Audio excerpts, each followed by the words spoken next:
Now we're going to be working on derivatives as a function.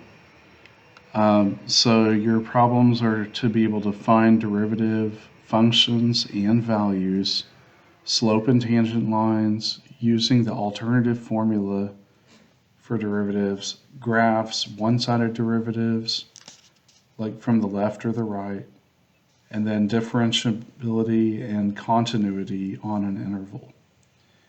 So basically, why we're studying this is the derivative with respect to x is called f prime. It's like a f quote or f apostrophe. It's a single quote. And it's defined to be the limit, which we studied in chapter 2, of the difference quotient, which we've studied in a couple of sections, provided that the limit actually exists.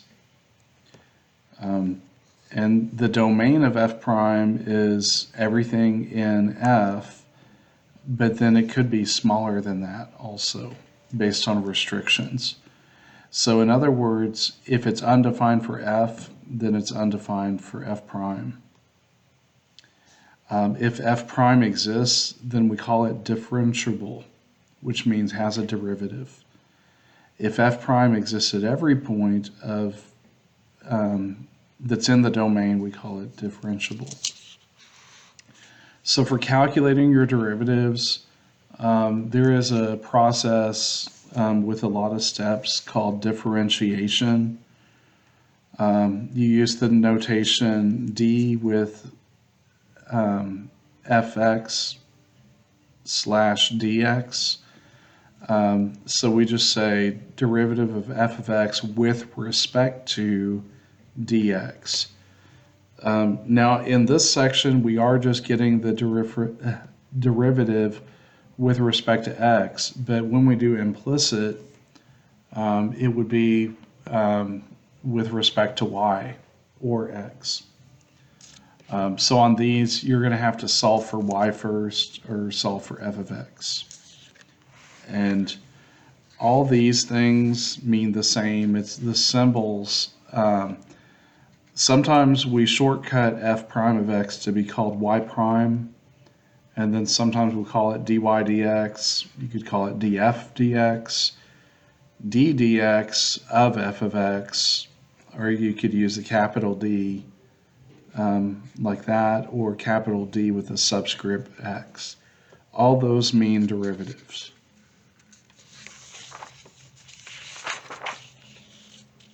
Now, where the rate of change of the original function is positive, negative, or 0 is what we can learn. The rough size of the growth rate at any x and its size in relation to the f of x. We can also see where the rate of change itself is either increasing or decreasing.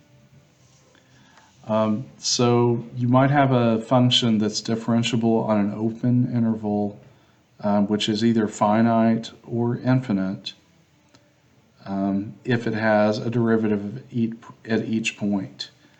If it's differentiable on a closed interval AB, then it's differentiable on the interior and the limits, the right hand and the left hand.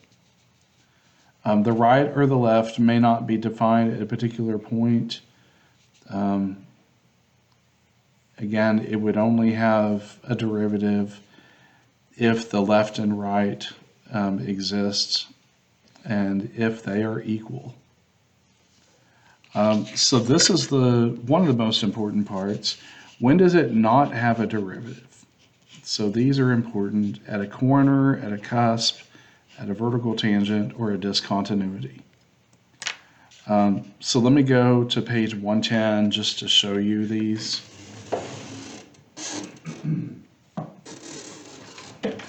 Page 110.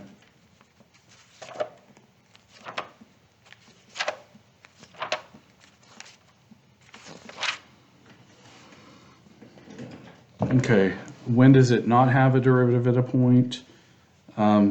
If your secant line is turning into like this, where it turns into a corner, If it's a cusp, like that, if you have a vertical tangent line, a discontinuity, like when you have a hole in the graph right there, or right here, they're showing you another example of it. And then what they call a wild oscillation.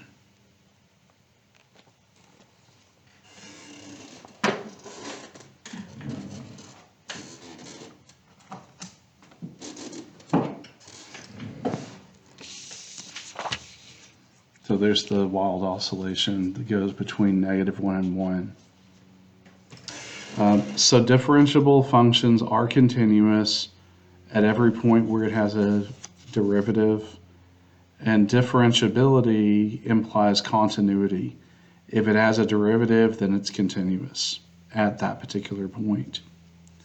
Now this is actually really important too. Try to use shortcuts to save time when possible on simple equations. You can't use them on certain ones, like certain square root functions or some complicated rational functions. So what I mean by shortcuts is this. Okay, so back in 2019, when we did all the problems in the book by hand, this one was 1 over t squared, and the long way to do it is do the limit, and you have to have 1 over t plus h squared minus 1 over t squared, all of that over h. And then what you have to do is expand this to get this. Then you need a common denominator between these, like this. And I remember like the th was kind of weird because it's like the. Then you have to distribute your negative sign, combine your like terms to here, and then you multiply your extremes and multiply your means, and cancel out your h.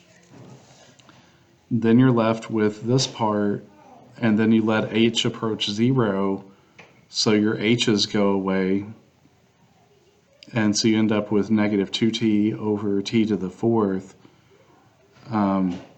And so your t divided by t to the 4th cancels into t to the 3rd for your denominator. So -2 over t to the 3rd. Now that's the long way to do it. Fortunately, there's a shortcut. So in a couple of sections, maybe it's next section, you'll learn a rule having to do with your exponent. And if you have 1 over t squared, you can call that t to the -2. You're moving it up, so it has to change the sign. Well, the shortcut is you take your exponent, bring it to the front, put the same base, and then lower this by a power. The other part is you take the derivative of t, which is 1. Later on, when you have like 2x to be your derivative, then you need an extra 2 back here. But I'll just take it in steps and show you. And then you basically move it back down, and so it would look like -2 over t cubed. Then once we have that, we have to plug in certain values for 1, 2, and square root of 3. So you just plug them in, get your exact answers. Okay, so that's an example from the book. Now, on your Math Excel, what we do is we call it g equal 3t to the -4. So then g prime would be 3 times -4, because you just bring your power down, and you write your t again, and then you lower it a power. Well, since it's -4, when you're lowering, it changes to -5. So that's how it turns into negative 12 over t to the fifth. And that's your answer. Now, excuse me, plug in the negative 2 right there. So negative 12 over negative 2 to the fifth. Just use your calculator.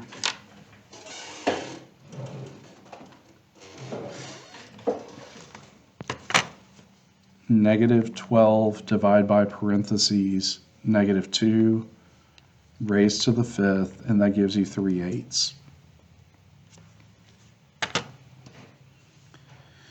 And then when you plug in 1, you're going to have negative 12 over 1 to the fifth, which is just negative 12. And then on the one with the square root symbol, negative 12 over square root of 3 to the fifth. Okay, now this part's a little bit tricky, but since 12 divided by 3 is 4, we're going to want to split this up and have a square root to a different number. So what we do is we have negative 12, but we break it up into square root of 3 squared and square root of 3 to the third. So this would be negative 12 over 3 squared. Whoops, sorry. Negative 12 over 3. And then the cube root, or I did the cube root, the square root of 3 to the third power. So that's negative 4 over the square root of 3 to the third power. Now, the thing is, to the third power can be broken up into the second power times to the first power. So that'd be negative 4 over square root of 3 squared, and then there's square root of 3, because this denominator is equivalent to that. And so when you do that, that gives you negative 4 over 3 square root of 3. Now, if you wanted to break it up into a different step, we could have said negative 12 over square root of 3 squared, square root of 3 squared, square root of 3. And that could have helped us a little bit to go a little bit faster. We could have said that's negative 12 over 9 square root of 3, and then reduce that to negative 4 over 3 square root of 3. So either approach, like whatever is better for you.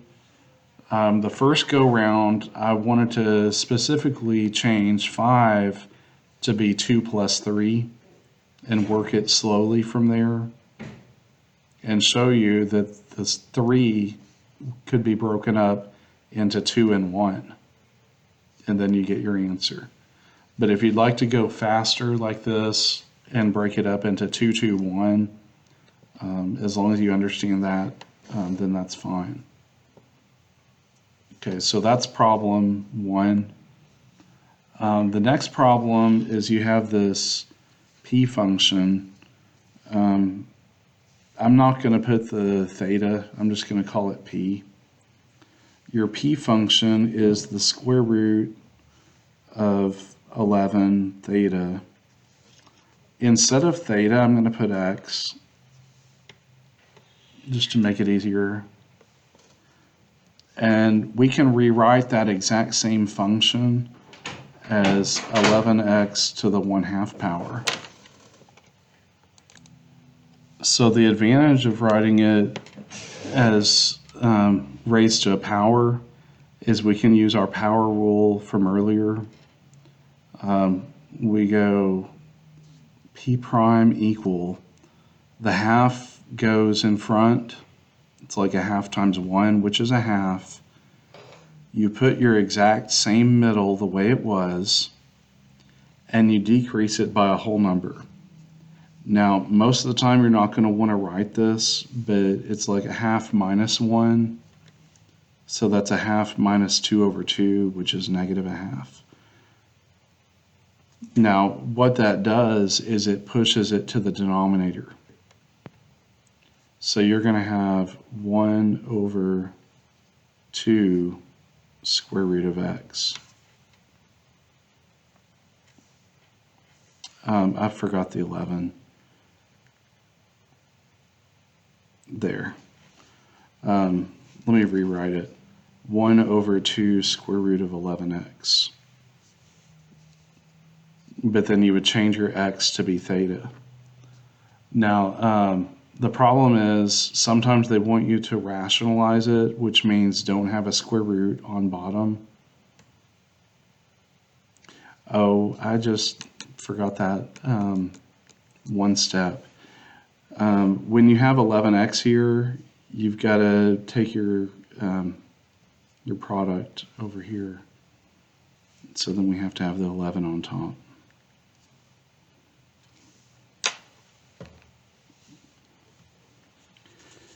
Let me show you the step that I just messed up on. So in 2019, when I did this one with the square root of 3 theta, I changed it to 3 theta to the half power. You bring your half in front, you keep your 3 theta, you lower by a whole number, but then the step that I'd forgotten was you need your inside number right there. And then that turns into this, where it's 3 on top. Since it was a half, we put the 2 down there. And then you had your inside and then to the half power. And that converted to 3 and then 2 and then the square root of 3 theta. And then the optional way was a lot more complicated. But we're not going to go through that again. But let's follow that step. So we have our 1/2, we have our middle 11x, we have it to the negative half power, and now we have our 11 there, because whatever number is here needs to go there. Now when we simplify that, we'd get 11 over 2 square root of 11x. And then all we would have to do is make that 11 over 2 square root of 11 theta.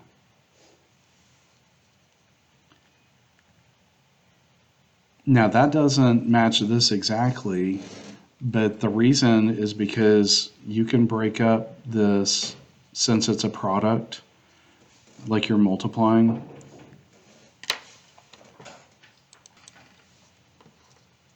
Okay, so we are on track here, and what we were saying was that this is the same thing as having 11 and then 2 square root of 11 and then square root of theta.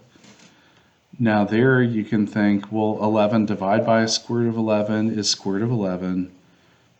Or if it helps you to rewrite it, the numerator as square root of 11, square root of 11 times square root of 11, and then cancel it. You can do that.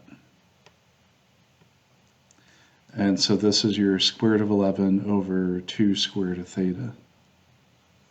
And that's what we have for part 1.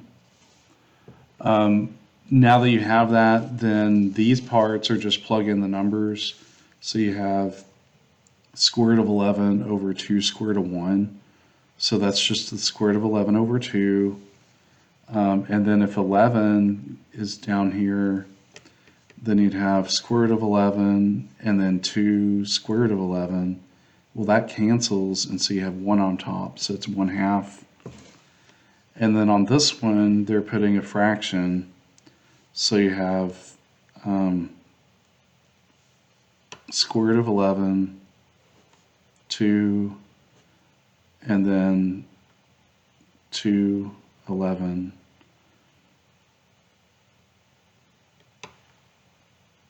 I mean, that's right, but then that looks pretty ugly.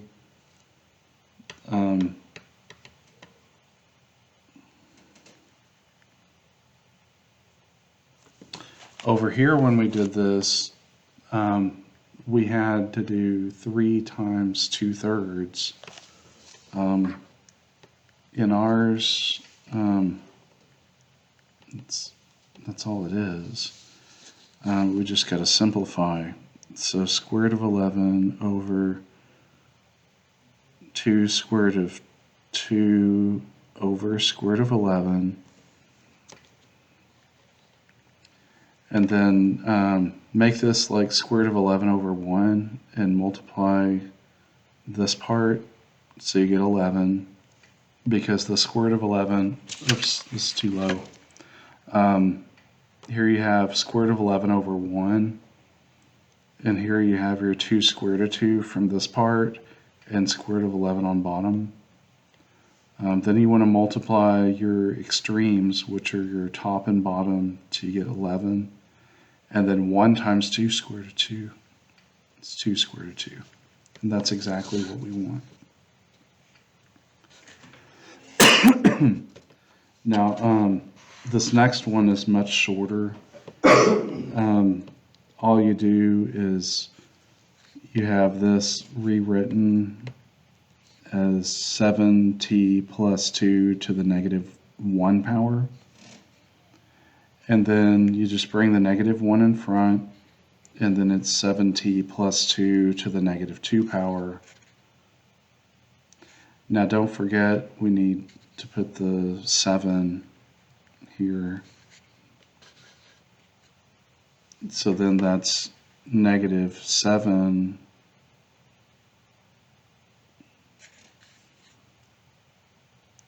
over 7t plus 2 squared. I'm trying to figure out if the key is wrong or why that has a 2 there.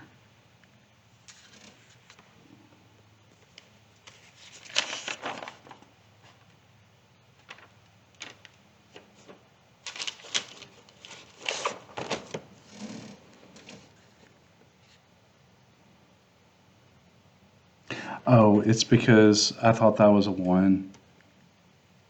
That's the reason.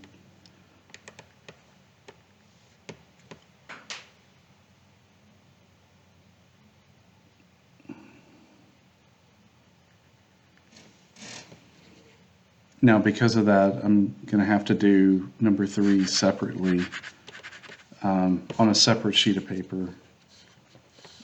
Basically, it looks like this is one where you have to use the long approach to do it. And then it takes lots of steps. You have to do this one with the definition. Yeah, it says need the definition. Okay, so I'm going to stop the video there, and I'll end up doing this later. I hope that helps.